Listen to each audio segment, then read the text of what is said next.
스칸디나비아의 공기는 보이지 않는 칼날처럼 날카로웠습니다. 암흑의 세기 동안 바다는 고대의 짐승처럼 포효했고 소금과 피 냄새가 해안 마을을 뒤덮었습니다. 남자들은 싸우기 위해 태어났으며 다른 선택지는 없었습니다. 갓 태어난 아기가 처음 울부짖는 순간부터 운명은 이미 쇠와 얼음으로 봉인되어 있었습니다. 바이킹이 된다는 것은 단순히 검을 휘두르거나 드라카르를 젓는 것을 의미하지 않았습니다. 그것은 몸과 영혼을 거의 아무도 살아남을 수 없는 변형에 복종시키는 것이었습니다. 산맥의 심장부, 무거운 구름으로 뒤덮인 하늘 아래에서 모닥불이 타오르고 있었습니다. 주위에는 조용한 남자들이 원을 이루고 있었는데 그들의 흉터는 어떤 사과보다도 많은 이야기를 담고 있었습니다. 중앙에는 16살의 소년이 신들과 산자들의 시선 앞에서 벌거벗은 채 심판을 기다리고 있었습니다. 그것은 첫 형제의 의식이었는데 너무나 오래된 의식이라 노인들도 그 기원을 기억하지 못했습니다.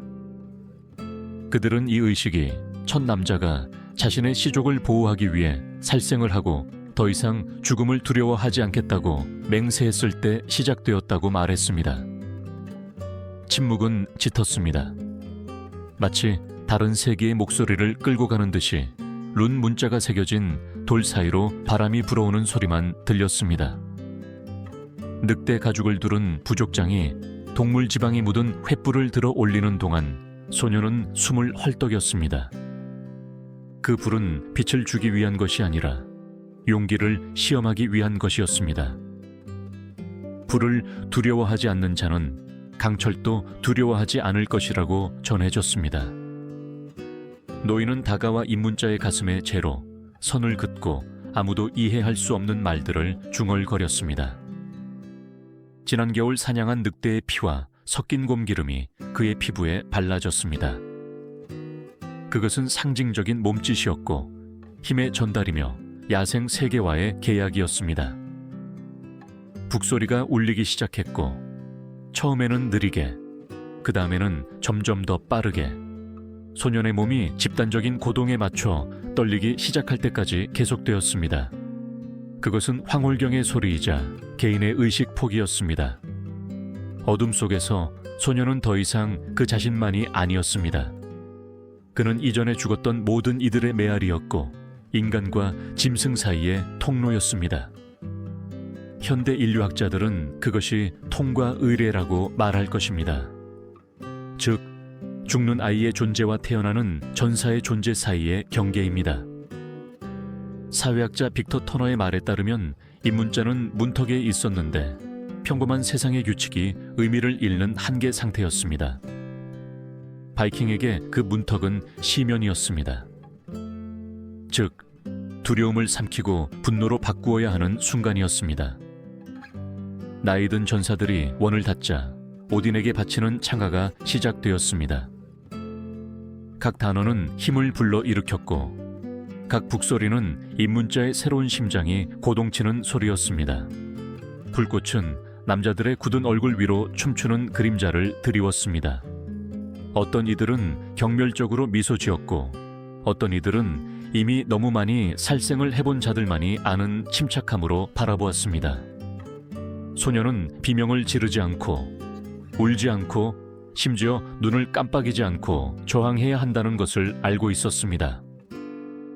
아주 작은 나약함의 몸짓조차도 그의 파멸이 될 것이었습니다. 현대 역사가들은 여전히 이 원안에서 실제로 무슨 일이 일어났는지 논쟁합니다. 어떤 이들은 육체적 고통이 과정의 일부였으며 영혼을 해방시키기 위해 몸을 굴욕시켜야 한다고 주장합니다. 다른 이들은 모든 것이 비유적이었으며 소년이 집단적 암시를 통해 두려움을 극복하는 법을 배우는 상징의 극장이었다고 믿습니다. 그러나 사가 기록은 한 가지에 대해서는 의심의 여지를 남기지 않습니다. 의식을 통과한 자는 변모되어 나왔다는 것입니다. 그의 눈빛은 더 이상 이전과 같지 않았습니다. 그는 평범한 인간과 전사의 경계를 넘어섰습니다. 불꽃이 마지막으로 타오르고 기름에서 고기 냄새가 나기 시작하자 지도자는 횃불을 들어 땅의 끄트머리를 내리쳤습니다.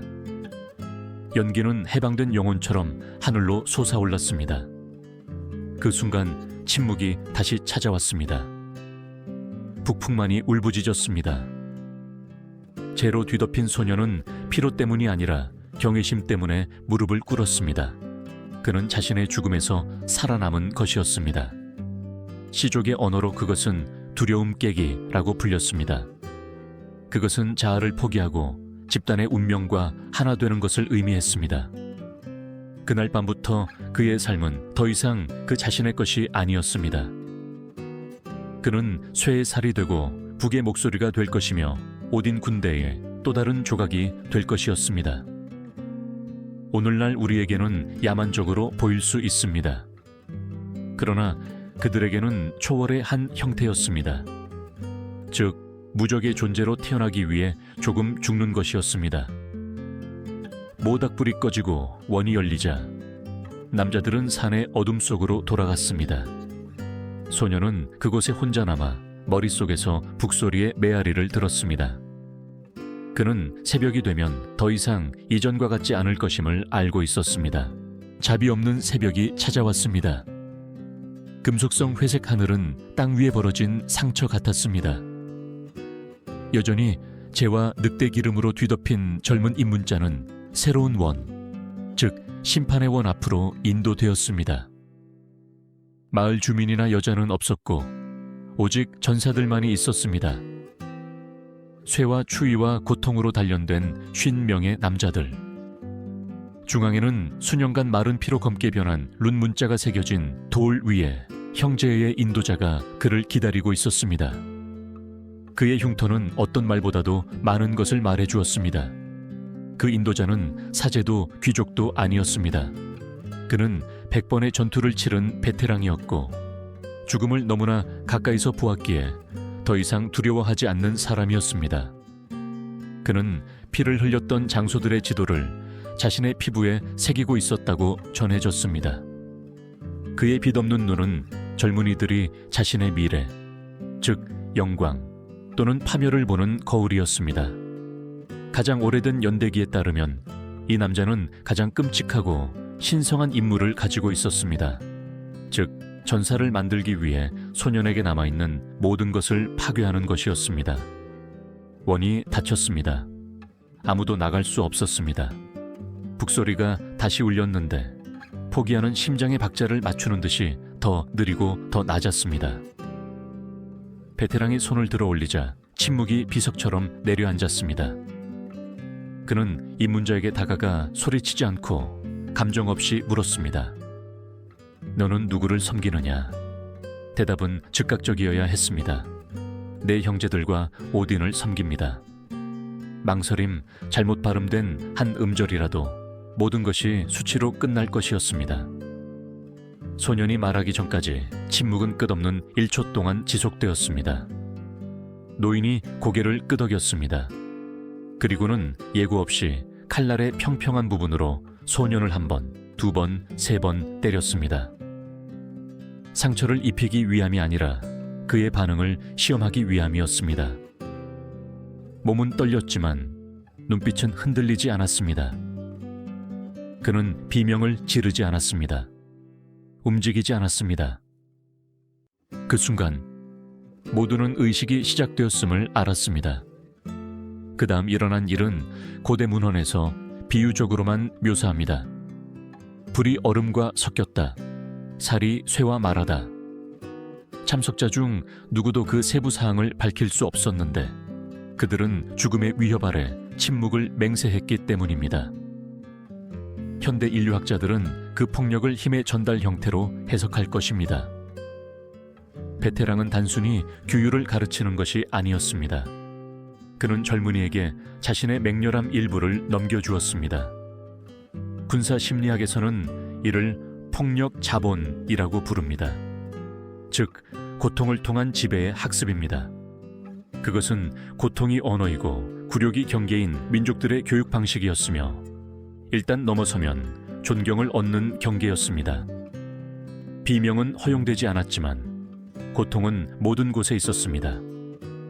긴장된 근육 속에, 녹슨 소의 냄새 속에, 증인들의 눈빛 속에. 각 타격, 인도자의 각 단어는 육체가 영혼에 복종해야 하고 영혼이 공동체에 복종해야 한다는 것을 상기시켜 주었습니다. 개인은 존재하지 않았습니다. 오직 형제에만이 있었습니다. 오직 집단의 생존만이 있었습니다. 소녀는 얼어붙은 비를 맞으며 몇 시간 동안 서 있어야 했습니다. 베테랑들은 그의 가치를 재는 듯이 한 명씩 그의 앞을 지나갔습니다. 어떤 이들은 그의 발에 침을 뱉었고 어떤 이들은 칼자루로 그의 이마를 만지며 그들의 전쟁 기억의 일부를 전달한다고 말했습니다. 각 몸짓은 계약이었고 각 침묵은 보이지 않는 맹세였습니다. 마지막 전사가 그를 만졌을 때 인도자가 말했습니다. 이제 도움 없이 보여지는 것이 무엇인지 알게 되었을 것이다. 이것을 견딘다면 어떤 전투도 견딜 것이다. 그 순간 소년의 얼굴에 무언가 변화가 일어났습니다. 그의 숨결은 차분해졌고 눈빛은 텅 비었습니다.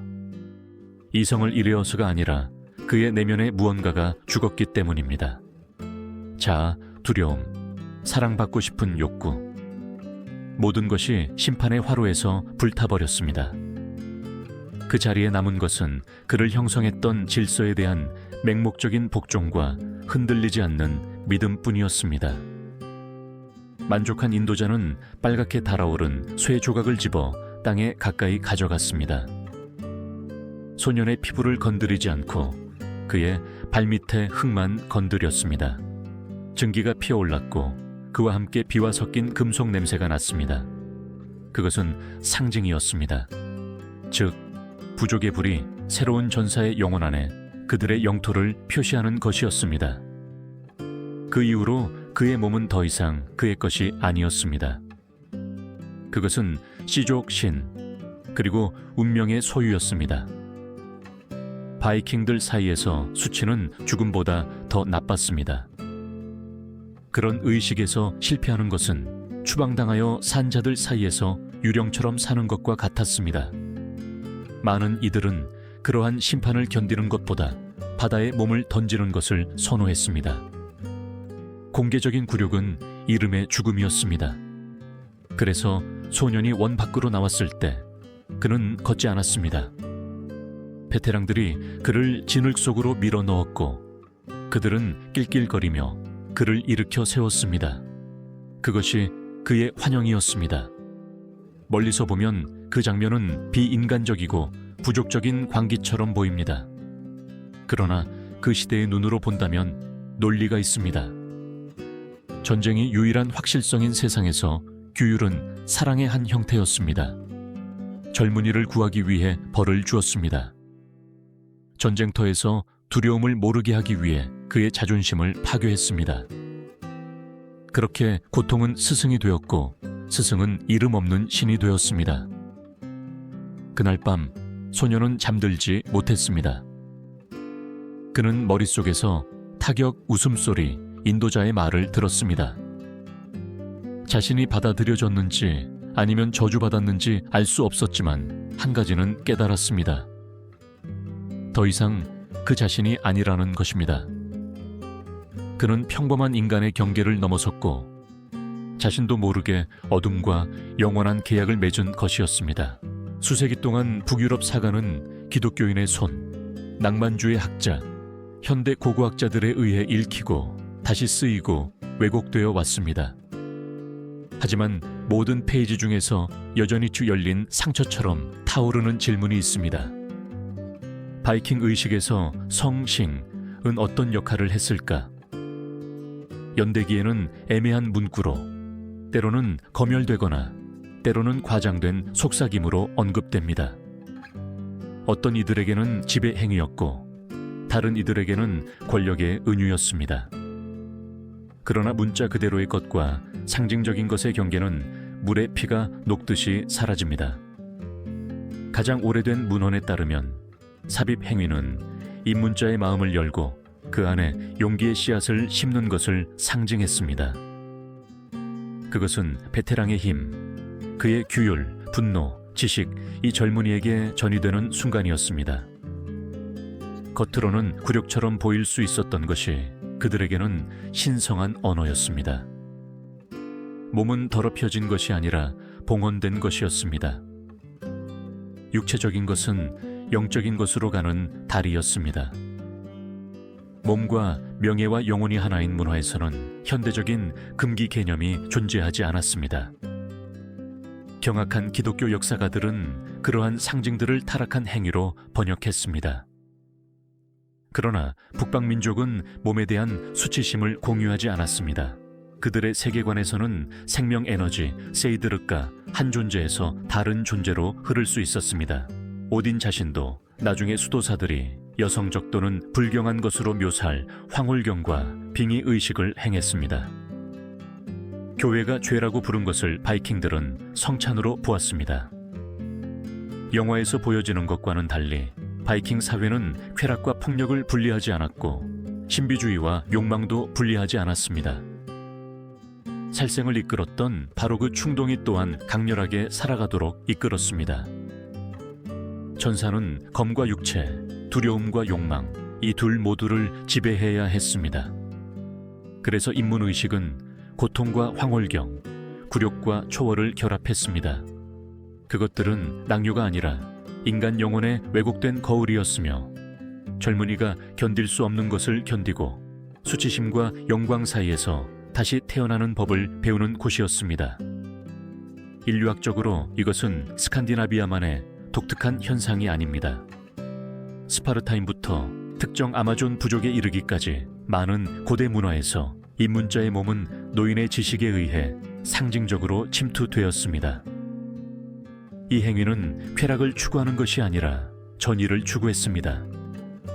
스승의 영혼을 흡수하고 그의 힘을 자신의 것으로 만드는 것이었습니다. 그것은 잔혹한 교육 방식이었지만 동시에 신성한 교감의 형태이기도 했습니다. 의식의 어둠 속에서 자아의 경계는 사라졌고 입문자는 개인이기를 멈추고 영원한 힘의 사슬의 일부가 되었습니다. 고고학자들은 다산과 죽음을 상징하는 룬 문자 옆에서 남근 상징이 있는 부적을 발견했습니다. 고틀란드 섬의 돌에는 서로 얽힌 남성 형상이 불과 강철 사이에서 춤추는 것처럼 보입니다. 현대인의 눈에는 도발적으로 보일 수 있지만 그들에게는 기도였습니다. 북유럽 신화에서 창조와 파괴는 같은 신의 행위였습니다. 태어나고 죽이는 것은 같은 순환의 일부였습니다. 그러나 현대 독자를 진정으로 두렵게 하는 것은 성이나 폭력이 아니라 이 둘이 죄책감 없이 공존할 수 있다는 생각입니다. 수세기 동안 기독교 도덕에 의해 형성된 서구인의 마음은 선과 악, 순수한 것과 더러운 것을 분리해야 합니다. 바이킹에게는 그러한 경계가 존재하지 않았습니다. 힘을 주는 모든 것은 신성했으며 설령 괴물 같아 보일지라도 그러했습니다. 중세 문헌들은 입문자들이 의식 후에 봉인되었다고 묘사합니다. 눈에 보이는 표식 때문이 아니라 일종의 영적인 자력 때문이었습니다. 그 경험을 거친 사람들은 불안한 평온함, 즉 평온함과 광기의 혼합을 발산했습니다. 전투에서는 마치 외부의 힘이 그들을 인도하는 것처럼 적의 움직임을 예상하는 듯 했습니다. 루스족의 침략 동안 그들을 관찰했던 일부 이슬람 연대기 작가들은 이 사람들은 마치 그들의 영혼이 보이지 않는 실로 연결된 것처럼 행동한다고 기록했습니다. 현대 과학은 도파민, 아드레날린, 트라우마로 유발된 해리 상태에 대해 이야기할 것입니다. 그러나 그것을 화학적인 것으로 축소하는 것은 그 상징적 본질을 부정하는 것이 될 것입니다. 그러한 의식들은 인간 권력의 가장 순수한 언어였습니다. 즉, 쾌락과 고통, 삶과 죽음의 경계를 지울 정도로 몸을 지배하는 것이었습니다. 젊은 바이킹이 의식에서 나올 때 그는 더 이상 자신의 것이 아니었습니다. 그의 내면에는 무언가가 심겨져 있었습니다. 그들은 그것을 쇠의 씨앗이라고 불렀습니다. 즉, 존재가 제공할 수 있는 최악의 것, 굴욕, 취약성, 박탈을 경험했기 때문에 두려움 없이 전투로 그를 밀어넣는 생각, 명령, 목소리였습니다. 그리고 그는 살아남았습니다. 성, 고통, 믿음은 완벽한 전사가 태어나는 불의 삼각형을 형성했습니다. 즉, 수치심도 한계도 없으며 자신의 몸이 신들이 말하는 성전이라고 확신하는 존재였습니다. 우리에게는 신성 모독이 될 수 있었던 것이 그들에게는 대관식이었습니다. 그렇게 오두막의 어둠 속에서나 북쪽의 별빛 아래에서 한 소녀는 그의 민족의 살아있는 상징이 되었습니다. 강철이 그를 기다리고 있었습니다. 전쟁도 마찬가지였습니다. 그리고 그 두 가지 사이에는 원밖에 누구도 감히 이름을 붙일 수 없는 비밀이 있었습니다. 인문의식에서 살아남은 젊은이는 자부심이 아니라 이상하고 거의 동물적인 침착함을 가지고 집으로 돌아왔습니다. 그는 상징적인 죽음을 경험하고 연기, 피, 북소리 속에서 다시 태어났습니다. 그 순간부터 전쟁은 의무가 아니라 그의 숨결의 자연스러운 연장이 되었습니다. 북유럽 연대기는 그를 이렇게 묘사합니다. 그의 눈은 더 이상 강철을 두려워하지 않고 그의 심장은 천둥 소리에 맞춰 고동친다. 그러나 이 변화는 단순히 신비로운 것이 아니라 깊이 심리적인 것이었습니다. 의식 훈련은 재프로그래밍처럼 작용했습니다. 소리치지 않고 고통에 맞서고 굴욕을 학습의 일부로 받아들임으로써 입문자의 뇌는 공포에서 해방되었습니다. 이전에는 생존 본능에 지배받던 정신이 전투 본능에 자신을 내맡겼습니다. 오늘날 신경과학자들은 이것을 저항 앵커링이라고 부를 것입니다. 즉, 신경계를 재구성하는 통제된 트라우마입니다. 그 결과는 혼돈 속에서도 침착함을 유지할 수 있는 전사, 눈을 깜빡이지 않고 죽음을 정면으로 바라볼 수 있는 남자였습니다. 바이킹들은 과학 없이도 그것을 알았지만 진실로 알았습니다. 그들에게 전쟁은 영적인 상태였습니다. 몸은 훈련되어야 했지만 누가 죽고 누가 살생할지를 결정하는 것은 영혼이었습니다. 그래서 의식은 흉터나 피로 끝나지 않았습니다. 그것은 마음속에서 계속되었습니다. 입문자는 자신의 내면에 스승의 목소리, 북소리, 두려움을 정화했던 불을 품고 있었습니다. 꿈속에서 그는 의식을 다시 경험했습니다. 전투에서 그 기억은 불타올랐습니다. 사가들은 의식 후에 젊은이들이 거의 초자연적인 분노로 싸웠다고 전합니다. 어떤 이들은 황홀경에 빠져 의식 없이 공격하며 늑대처럼 포효했습니다. 그것은 버서커의 상태였습니다. 즉, 피부가 방패였기 때문에 갑옷 없이 싸우는 전사였습니다. 적들은 그들이 영원히 떠난 것처럼 텅 빈 눈을 가지고 있다고 말했습니다. 그러나 아마도 영원히 떠난 것이 아니라 더 큰 어떤 것, 즉 시족의 집단적 정신, 신들의 메아리에 녹아들었을 것입니다. 그 메아리는 고대 신앙에서 비롯되었습니다. 즉 힘이 피를 통해서가 아니라 믿음을 통해 계승될 수 있다는 생각이었습니다. 전사가 죽었을 때 그의 힘은 사라지지 않았습니다. 그것은 전장 위에 떠다니며 다음 전사에 의해 계승되기를 기다렸습니다. 이것이 의식의 중요성이었습니다. 그것은 세대 간의 달이었고 산자들을 죽은 자들의 영혼을 지닌 자들로 바꾸는 사슬이었습니다. 검의 각 일격은 그의 마음속에서 끝날 수 없는 이야기의 연속이었습니다. 그러나 그 변신은 거저 얻어지는 것이 아니었습니다. 그 대가는 고독이었습니다. 전사로 받아들여진 후 젊은이는 평범한 세상과 분리되었습니다. 여자들은 그를 두려워했고 아이들은 그를 피했으며 노인들은 존경과 거리를 두고 그를 바라보았습니다. 그는 인간과 선택받은 자들 사이의 경계를 넘었습니다. 그 이후로 오직 그의 전우들만이 그를 이해할 수 있었습니다.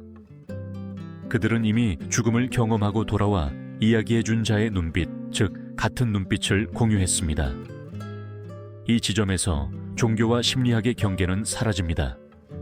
우리에게는 정신조작으로 보이는 것이 그들에게는 정화였습니다. 각 전사는 자신의 개성, 실패에 대한 두려움, 쾌락에 대한 욕망을 비워내야 했습니다. 그 대신 그는 절대적인 믿음으로 채워져야 했습니다. 즉, 전투가 신의 뜻이라는 확신이었습니다. 인류학자들은 전쟁 황홀경에 대해 이야기하고 신학자들은 신성한 빙의에 대해 이야기합니다. 그러나 근본적으로는 동일합니다. 즉, 자신을 초월하는 힘의 통로가 되는 인간입니다. 현대 신경과학은 현재 병사들에게서 비슷한 것을 관찰했습니다. 극한 상황에서 아드레날린과 도파민은 무적의 느낌, 즉 두려움을 없애는 일종의 행복감을 만들어냅니다. 이것은 바이킹들이 자신도 모르게 노래와 불을 통해 활성화했던 바로 그 메커니즘입니다. 그들이 오딘의 축복이라고 불렀던 것은 실제로는 몸과 믿음 사이에 완벽한 화학작용이었습니다. 그 결합은 전장에서 기적을 만들어냈습니다. 수적으로 열세인 바이킹 군대는 훨씬 더 큰 병력을 격파했습니다. 그들의 동기화는 불가능해 보였습니다. 그들은 마치 하나의 심장을 공유하는 것처럼 싸웠습니다. 습격당한 수도원에서 수도사들은 고통이나 의심을 느끼지 않는 악마의 군단에 대해 이야기했습니다. 그러나 그들은 악마가 아니라 의식에 의해 형성되어 확실성 외에는 모든 것이 비워진 인간들이었습니다. 믿음은 검이 되었고 고통은 스승이 되었습니다. 그리고 멀리서 북소리가 울려 퍼질 때 모든 이들은 그것이 단순한 음악 이상이라는 것을 알았습니다. 그것은 강철의 부름이었고 고통을 힘으로 바꾸는 법을 배운 민족의 맥박이었습니다.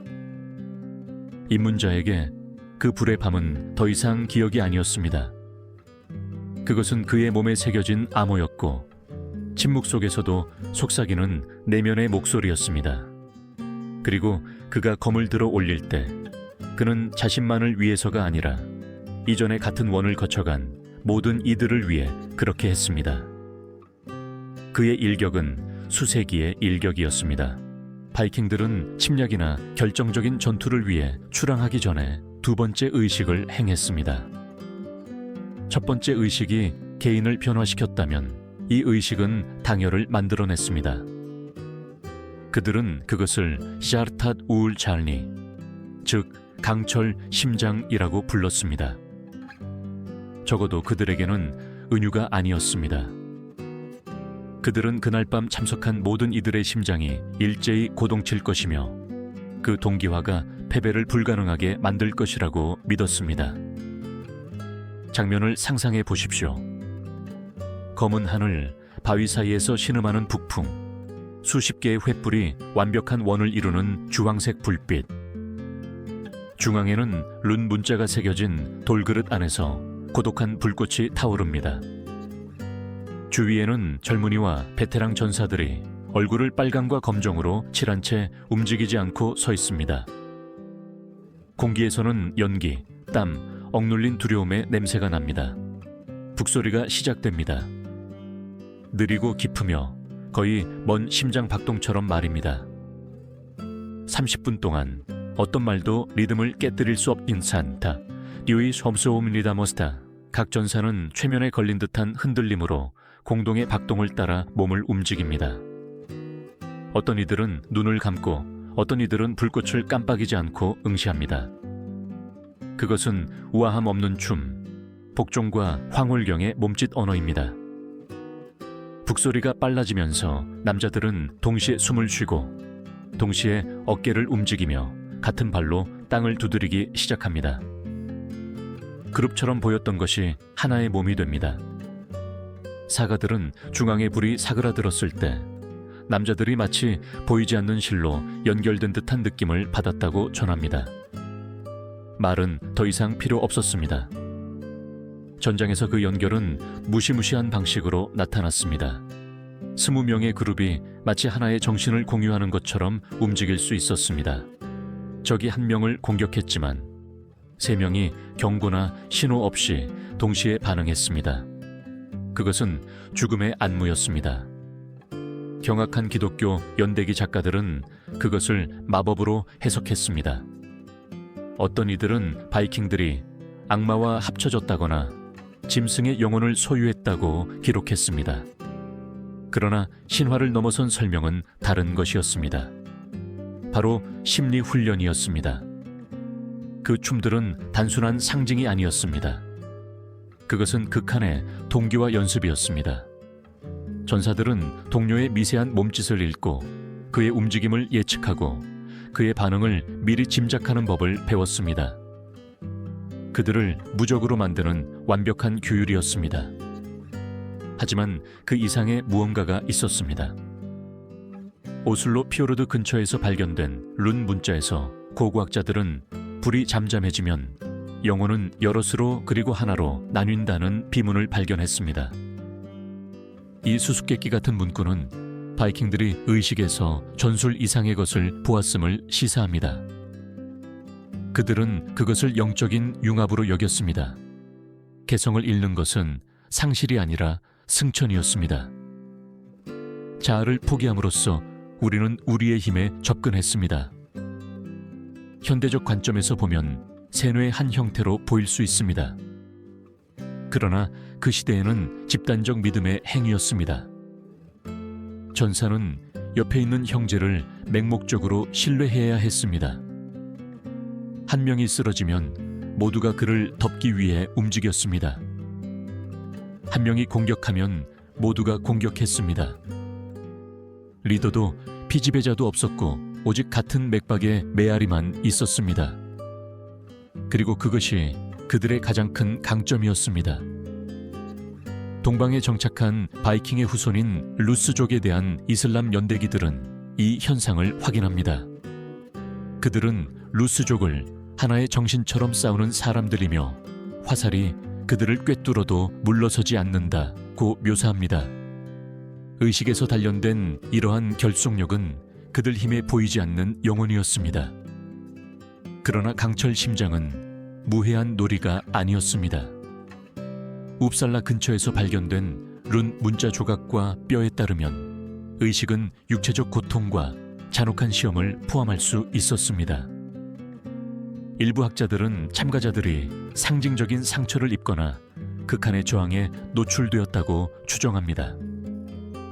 목표는 순수한 충성심만 남을 때까지 자아를 부수는 것이었습니다. 기절하거나 리듬을 잃은 자는 불순한 것으로 간주되어 원정에서 제외될 수 있었습니다. 그것은 잔인했지만 효과적인 교육 방식이었습니다. 9세기와 10세기에 강철 심장을 통과한 바이킹 부대들은 일반 그룹보다 훨씬 높은 생존율을 보였습니다. 적들은 그것을 알고 있었습니다. 북소리와 노래를 듣자마자 많은 이들이 싸우기 전에 도망쳤습니다. 심리적인 공포가 무기가 된 것이었습니다. 현대 군대의 맹세와 비교할 때 강철 심장은 그 극한 버전이었습니다. 충성을 맹세하는 것만으로는 충분하지 않았습니다. 영혼을 집단의 영혼과 융합시켜야 했습니다. 남자들은 의식에서 지치고 피를 흘렸지만 미소를 지으며 나왔습니다. 그들은 무슨 일이 일어나든 더 이상 혼자가 아니라는 것을 알았습니다. 그들의 정체성은 더 큰 존재에 흡수된 것이었습니다. 그리고 새벽에 배들이 출항할 때 노는 전날 밤 북소리와 같은 박자로 바다를 때렸습니다. 각 파도는 그들의 심장을 하나로 묶었던 불꽃의 상기였습니다. 바람의 포효 속에서, 돛의 삐걱거림 속에서 그 신성한 멜로디가 여전히 울려 퍼졌습니다. 즉, 산자와 죽은 자, 그리고 신들을 하나의 박동으로 묶는 강철의 노래였습니다. 강철 심장의 겉보기 조화 뒤에는 더 어두운 진실이 숨어 있었습니다. 당열은 노래와 북소리만으로 이루어진 것이 아니었습니다. 고통으로도 단련되었습니다. 루스족의 풍습을 목격한 아랍 연대기 작가들은 각 전역전에 전사들이 구타, 상처, 공개적인 굴욕으로 구성된 정화 행위를 수행했다고 서술합니다. 의심하거나 비틀거리는 자는 땅에 입맞춤을 강요당하거나 자작나무 가지로 채찍질을 견뎌야 했습니다. 그들은 무의미한 잔인함이 아니라 신성한 훈련이라고 말했습니다. 시족의 언어에서 고통은 일종의 글쓰기였습니다. 각 흉터는 글자였고 억눌린 각 비명은 기도였습니다. 몸은 복종이 새겨지는 양피지였습니다. 베테랑들은 인간이 자신의 저항의 한계를 느끼기 전까지는 자유로울 수 없다고 주장했습니다. 그리고 그 한계를 아는 자만이 전투에서 신뢰할 수 있었습니다. 그래서 고통은 벌이 아니라 도구였습니다. 그러나 그 시스템의 그림자는 깊었습니다. 시험을 견디지 못한 자들은 미완성된 자로 낙인 찍혔습니다. 그들은 그림자 인간인 에스쿠갈맨이라고 불리며 이름도 명예도 없이 변두리에서 살도록 선고받았습니다. 어떤 이들은 가을 의식에서 노예나 인간 제물로 봉사했습니다. 다른 이들은 단순히 숲으로 사라져 추위나 수치심에 잡아먹혔습니다.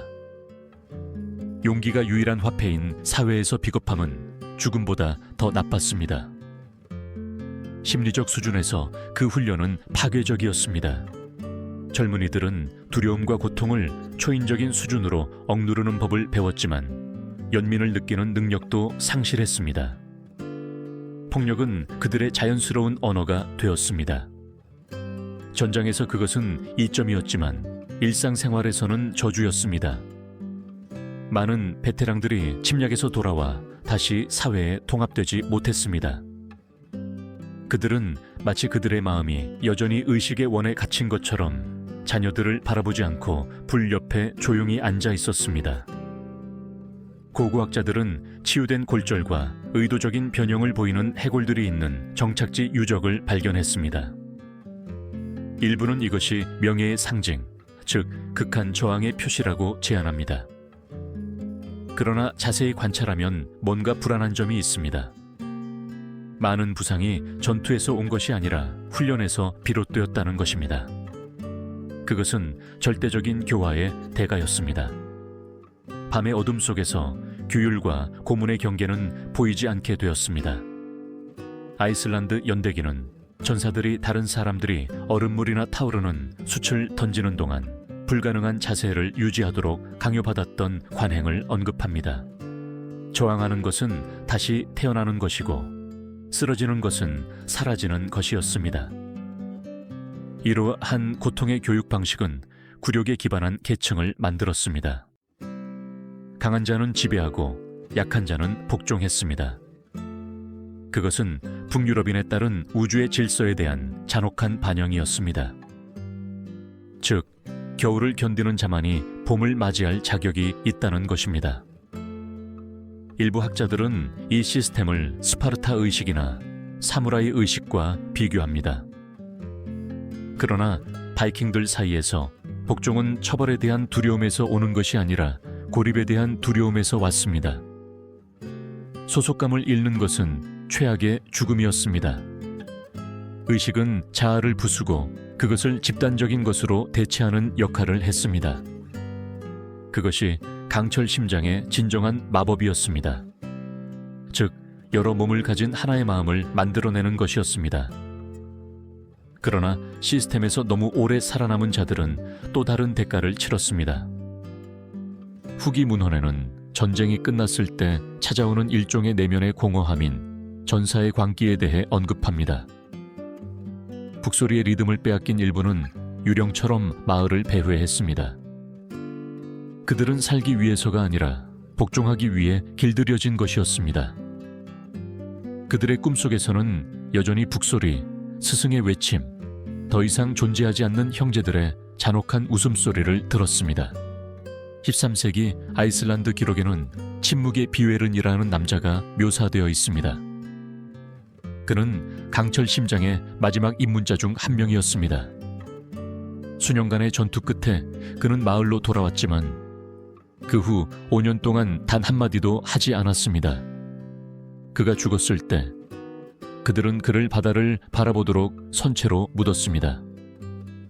그의 무덤에서 발견된 돌에는 다음과 같은 룬 문자가 새겨져 있었습니다. 고통을 잊는 자는 자신이 누구인지 잊는다. 그 문구는 북유럽 전사의 딜레마를 요약합니다. 고통은 그의 정체성이었습니다. 그것을 빼앗는 것은 그의 영혼을 지우는 것이었습니다. 형제에는 그를 구원했고 동시에 저주했습니다. 왜냐하면 집단의식이 해체되었을 때 남은 것은 공허의 메아리였기 때문입니다. 그리고 아마도 그래서 바이킹들은 죽음보다 고독을 덜 두려워했습니다. 전투는 의미를 주었고 평화는 오직 침묵만을 주었습니다. 그렇게 각 타격, 각 흉터 속에서 그들은 자신들을 살아있게 만드는 유일한 것, 즉 다른 사람들과의 보이지 않는 유대를 되살리려 했습니다.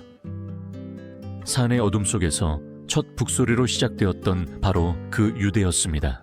수세기가 지나면서 그러한 의식들을 지탱했던 세계는 무너지기 시작했습니다. 드라카르는 계속해서 바다를 항해했지만 더 이상 같은 노래를 부르며 돌아오지 않았습니다. 남쪽에서 기독교 왕국들은 새로운 믿음으로 전진하고 있었는데 그 믿음은 이전에는 복수만이 존재했던 곳에서 용서를 이야기하고 북유럽인들이 운명으로만 보았던 곳에서 구원을 이야기했습니다. 충돌은 불가피했습니다. 토르의 망치와 그리스도의 십자가, 이 두 상징은 단순히 신들을 나타내는 것이 아니라 삶과 죽음을 이해하는 두 가지 상반된 방식을 대표했습니다. 스칸디나비아 마을에서는 조용히 변화가 시작되었습니다. 선교사들은 고대 희생 제사를 포기하는 대가로 보호와 교역을 제공했습니다. 많은 족장들은 편의를 위해 받아들였지만 그들의 전사들 마음속에는 옛불이 여전히 타오르고 있었습니다. 강철 심장을 가진 사람들은 자비로운 신 앞에 무릎 꿇는 자들을 경멸했습니다. 그들에게 연민은 약함이었고 겸손은 비겁함의 한 형태였습니다. 십자가에 못 박혀 죽은 신을 어떻게 믿을 수 있었을까요? 오딘은 적어도 구원을 위해서가 아니라 지혜를 찾아 스스로의 의지로 세계수에 매달렸었습니다. 기독교 연대기 작가들은 마지막 이교도 의식들을 공포에 떨며 기록했습니다. 심지어 11세기에도 웁살라와 같은 외땅 곳에서는 젊은이들이 여전히 동물 피와 불로 인문 의식을 거쳤으며 기독교 사제들은 광장에서 신성한 사랑에 대해 설교했습니다. 그것은 군대 없는 전쟁이었지만 영혼이 전리품이었습니다. 각 계종은 고대 신들에게 패배를 의미했습니다. 그러나 교회는 그 정신을 완전히 뿌리 뽑을 수 없다는 것을 알고 있었습니다. 바이킹의 맹렬함은 파괴되는 것이 아니라 길들여 적어야 했습니다.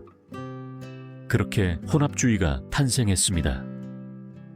이전에는 오딘을 불렀던 바로 그 남자들이 이제는 쇠로 조각된 십자가를 들고 다녔지만 그것을 평화의 상징이 아닌 전쟁의 부적처럼 휘둘렀습니다. 옛 전투 노래는 찬송가로 변모했습니다. 바랄라는 기독교의 천국과 혼동되었고 죽은 자들은 그리스도의 태양이 부활할 것이라고 전해지는 동쪽을 바라보며 묻히기 시작했습니다. 그러나 각 십자가 아래에는 여전히 고대 북소리의 메아리가 고동쳤습니다. 변화는 종교적일 뿐만 아니라 심리적이었습니다. 강철 심장의 훈련은 교회에 대한 복종으로 대체되었습니다. 수도사들은 옛 사가들이 새로운 도덕적 관점에서 다시 쓰여진 원고들을 필사했습니다. 이전에는 의식이었던 것이 죄가 되었고 이전에는 용기였던 것이 야만이 되었습니다. 이교도 영웅들은 악마로 변모했습니다. 한때 용기로 존경받았던 바로 그 전사는 이제 오만과 파멸의 본보기가 되었습니다. 그러나 기독교는 강철의 기억을 지울 수 없었습니다. 근본적으로 그 힘을 이해하고 있었습니다. 수세기 후에 등장할 군사 수도회, 템플 기사단, 구호 기사단, 튜턴 기사단은 절대적인 규율, 맹목적인 복종, 전투를 통한 영적 교감이라는 동일한 구조를 물려받았습니다. 피의 형제라는 개념은 사라지지 않았습니다. 단지 이름과 신이 바뀌었을 뿐입니다. 북유럽의 사제들은 그것을 알고 있었습니다. 일부는 심지어 조상 대대로 내려오는 두려움을 이용했습니다. 지옥에 대해 설교할 때 그들은 사계 나오는 것과 같은 이미지로 묘사했습니다. 즉, 불과 얼음으로 가득한 영원한 전장입니다. 그렇게 옛 상징들은 기독교 도덕으로 가장하여 살아남았습니다. 망치와 십자가는 서로를 파괴하지 않고 새로운 상상력 속에서 융합되었습니다. 그러나 11세기 말에 마지막 진정한 바이킹들에게 개종은 배신이었습니다. 그들 중 많은 이들은 서쪽으로 바다 너머로 도망치는 것을 선호했는데 그곳에서 그들은 여전히 고대 신들을 섬길 수 있었기 때문입니다.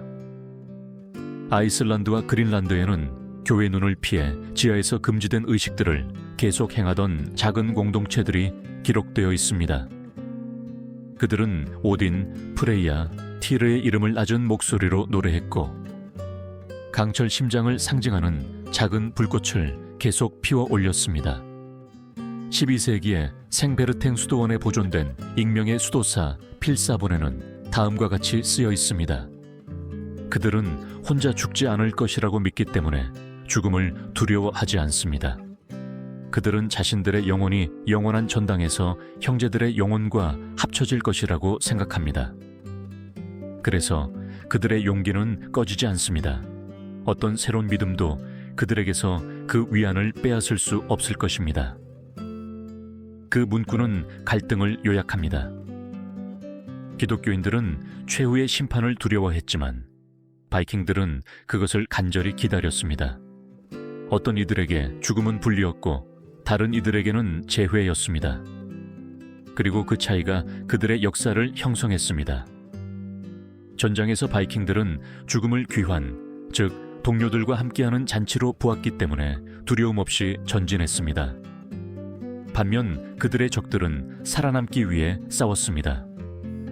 어떤 이들은 영광을 믿었고 다른 이들은 용서를 믿었습니다.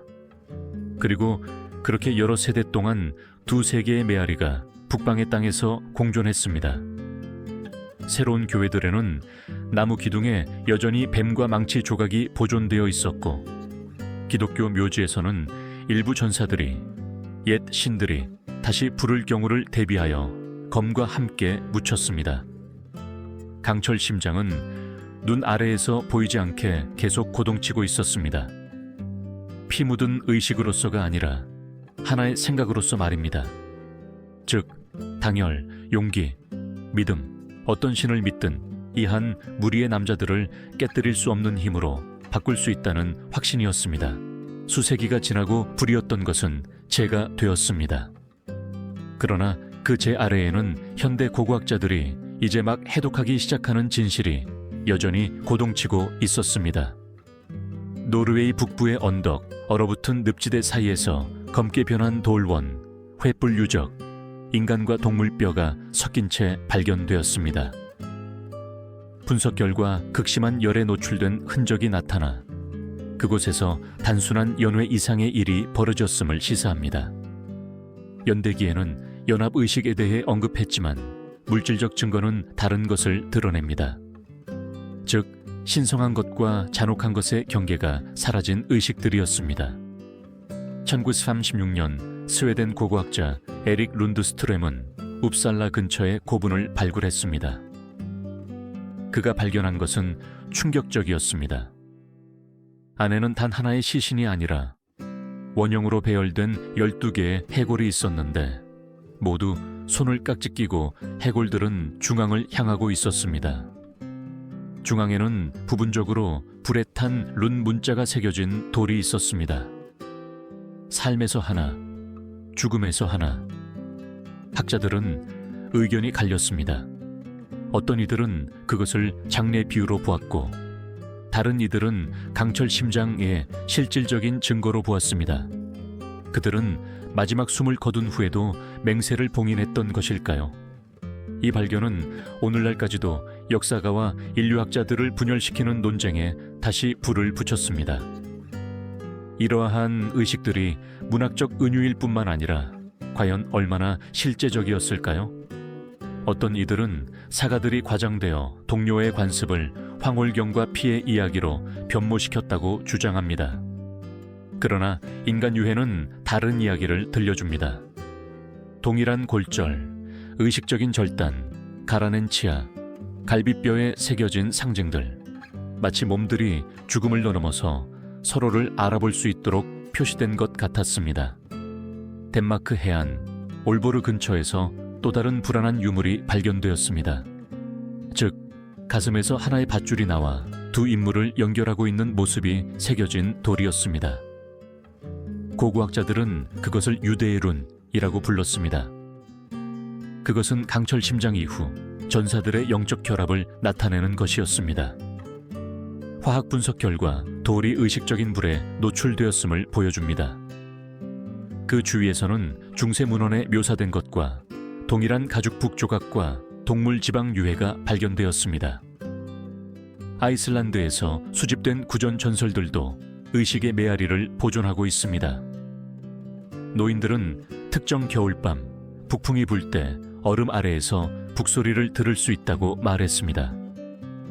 그들은 그것이 불의 형제들이 맹세를 되풀이하는 소리라고 말합니다. 과학자들은 그 현상을 파도의 공명으로 일축하지만 현지인들은 의심하지 않습니다. 강철은 그 노래를 결코 잊지 않는다. 고고학적 진보에도 불구하고 여전히 꿰뚫을 수 없는 지점이 있습니다. 바로 의도입니다. 원밖에 누구도 숨겨진 의미를 알 수 없었습니다. 가장 오래된 룬 문자, 즉 입문자들 자신이 새긴 것으로 추정되는 것들은 알려진 어떤 알파벳과도 일치하지 않는 상징들을 포함하고 있습니다. 나선 눈, 그리고 열린 상처처럼 보이는 표식. 일부 연구자들은 그것이 시족 구성원들을 위한 비밀 언어, 즉 영적인 코드라고 제안합니다. 다른 이들은 단순히 무의미한 장식이라고 믿습니다. 그러나 미스터리는 지속됩니다. 흥미로운 점은 그 비밀의 일부가 의도적인 것처럼 보였다는 것입니다. 바이킹들은 두려움과 신화의 힘을 이해했습니다. 그들은 무지가 도끼날 만큼 치명적인 무기라는 것을 알고 있었습니다. 의식을 침묵 속에 감싸는 것이 그것을 더욱 강력하게 만들었습니다. 적이 전설을 믿는 것만으로도 공포가 나머지를 처리하기에 충분했습니다. 북방 전사들이 하나의 영혼을 공유했다는 소문은 어떤 군대의 사기라도 꺾기에 충분했습니다. 기독교 연대기 작가들조차 그 힘을 인정했습니다. 11세기 필사본에서 한 영국 수도사는 이렇게 썼습니다. 그들은 분노 없이 살생하고 두려움 없이 죽습니다. 저는 한 명이 창에 꿰뚫려 쓰러지면서 미소 짓는 것을 보았습니다. 마치 죽음이 공유된 농담인 것처럼 말입니다. 그 평온함이 진정한 바이킹의 무기였습니다. 즉, 개별적인 것은 더 이상 중요하지 않다는 확신이었습니다. 오늘날 박물관들은 그러한 돌과 물건들을 유리 진열장 안에 보관하고 설명 불가능한 것을 설명하려는 라벨을 붙여놓았습니다. 그러나 그것들을 자세히 들여다보면 고대의 무언가, 보이지 않는 무게를 느낍니다. 그것은 단순한 역사가 아닙니다. 그것은 진동이고 집단적인 몸의 기억입니다. 마치 바위들이 한 몸이 되기로 결심했던 그 남자들의 발자취, 목소리, 동기화된 숨결을 기억하는 것처럼 말입니다. 강철 심장의 미스터리는 발굴로 해결되지 않습니다. 직감으로 느낄 수 있습니다. 북소리 사이의 침묵 속에, 꺼져서 연기의 흔적을 남기는 불 속에, 아마도 그 전사들이 현대 세계가 잃어버린 어떤 것, 즉 자기 자신을 희생하면서라도 완전히 소속감을 느끼는 것을 발견했다는 생각 속에 있습니다. 그리고 그렇게 과거의 그림자 속에서 고고학자들은 아마도 결코 찾아서는 안 될 것을 계속해서 찾고 있습니다. 즉, 신화가 살이 되고 두려움이 믿음으로 변모한 정확한 경계 말입니다. 오늘날 1000년이 넘는 세월이 흐른 지금 북방의 숲에서는 더 이상 북소리가 울리지 않습니다. 횃불은 꺼졌고 룬 문자는 비에 닳았으며 그 남자들의 몸은 먼지가 되었습니다. 그러나 강철 심장의 메아리는 여전히 인간 영혼 속에서 조용히 진동하고 있습니다. 왜냐하면 그 의식은 모든 폭력과 신비주의를 지니고 있었지만 단지 바이킹에 대한 이야기만이 아니었기 때문입니다.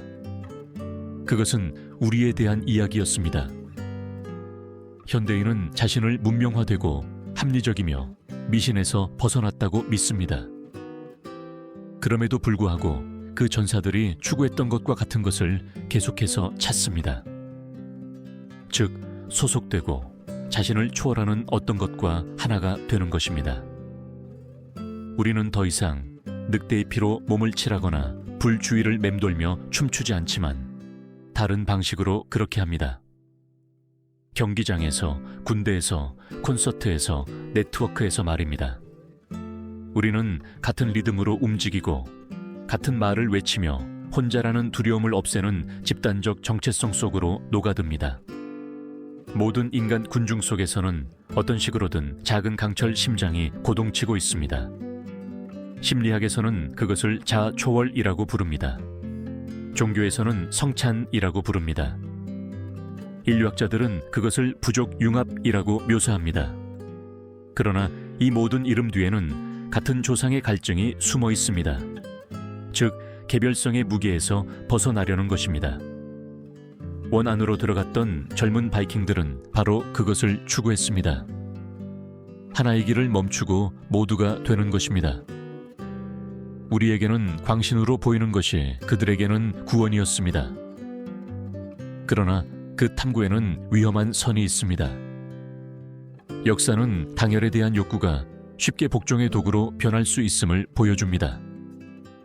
바이킹 시족을 무적으로 만들었던 강철 심장은 수세기 후 군대, 제국, 이데올로기를 일으켰던 바로 그 충동입니다. 상징, 십자가, 깃발 국가. 바뀌지만 심리적 메커니즘은 동일합니다. 집단적 힘은 누가 그것을 이끄느냐에 따라 해방시키거나 파괴할 수 있습니다. 그럼에도 불구하고 우리는 여전히 그것에 매료됩니다. 우리는 일제히 숨쉬는 집단의 이미지, 의미를 부여하는 희생, 고독을 지우는 형제에 매료됩니다. 각 개인이 스크린 앞에서 고립감을 느끼는 파편화된 세상에서 다시 소속감을 느끼려는 생각은 거의 신성하게 느껴집니다. 아마도 그래서 바이킹 신화가 죽지 않는 것일 겁니다. 왜냐하면 그것은 인류의 꿈이자 위험을 나타내기 때문입니다. 즉, 완전한 융합, 절대적인 사랑, 그리고 자아 상실입니다. 강철 심장의 유적을 연구하는 학자들은 단지 고고학적 답변만을 찾는 것이 아닙니다. 그들은 무엇이 인간을 자기 자신보다 더 위대한 존재로 만드는지 이해하려고 합니다. 어떤 이들은 죽음에 대한 두려움이라고 말하고 다른 이들은 흔적을 남기려는 필요성이라고 말합니다. 아마도 둘 다 사실일 것입니다. 분명한 것은 그 의식들에서 두려움이 힘으로 변모했다는 것입니다. 그리고 그 연금술은 여전히 살아있습니다. 재난지역에 들어가는 구조대, 불길 속에서 함께 전진하는 병사들, 몇 시간 동안 조용히 수술하는 외과 의사들을 생각해 보십시오. 모두는 공통의 리듬, 즉 자아를 없애는 집중력을 따릅니다. 부족 본능은 사라지지 않았습니다. 단지 무대가 바뀌었을 뿐입니다. 바이킹들은 그것을 형제들의 힘이라고 불렀고 오늘날 우리는 그것을 조화, 규율, 믿음이라고 부릅니다. 그러나 고대룬 문자의 속삭임처럼 공중에 떠도는 질문이 있습니다. 즉, 어떤 것의 일부가 되기 위해 우리는 얼마나 희생할 용의가 있을까요? 연합은 어디에서 끝나고 자기 상실은 어디에서 시작될까요? 바이킹들은 그 질문을 하지 않았습니다. 할 수 없었습니다. 그들의 세계는 집단 외에 다른 선택지를 제공하지 않았습니다. 우리의 세계는 제공합니다. 그리고 아마도 거기에 그 의식들의 진정한 유산이 있을 것입니다. 즉, 그 어두운 거울을 바라보고 불꽃을 다시 밝힐 것인지 결정하도록 우리를 강요하는 것입니다. 북방의 밤에는 여행자들이 여전히 피오르드 위로 바람이 불 때 멀리서 들리는 북소리처럼 깊은 소리를 들을 수 있다고 말합니다. 어떤 이들은 그것을 파도의 메아리라고 합니다. 다른 이들은 고대 전사들의 영혼이라고 합니다. 아마도 그것은 단지 바람일 수도 있고 아닐 수도 있습니다. 그러나 그 소문을 들을 때마다 우리는 인간이 두려움 때문이 아니라 믿음 때문에, 파괴하기 위해서가 아니라 함께 생존하기 위해 연합했던 시절이 있었다는 것을 기억합니다. 강철 심장은 죽지 않았습니다. 형태를 바꾸었을 뿐입니다. 충성의 각 몸짓 속에서, 헌신의 각 행위 속에서, 한 인간이 다른 사람을 위해 자신을 포기하는 각 순간 속에서 살아 있습니다. 세상이 변했을지라도 우리는 여전히 북방의 불꽃 아래에서 춤추며 고통과 연합 속에서 삶보다 더 높은 의미를 찾았던 바로 그 동물들이라고 속삭이는 집단 기억 속에서 살아 있습니다. 그리고 그렇게 원은 닫힙니다. 바이킹의 이야기는 시작된 곳에서 끝납니다. 즉, 불 앞에서 남자들이 같은 리듬으로 숨 쉬는 동안 차가운 바람이 그들의 노래를 바다로 실어 나르는 곳에서 말입니다. 왜냐하면 강철은 녹슬 수 있지만 그것을 단련한 영혼은 결코 꺼지지 않기 때문입니다.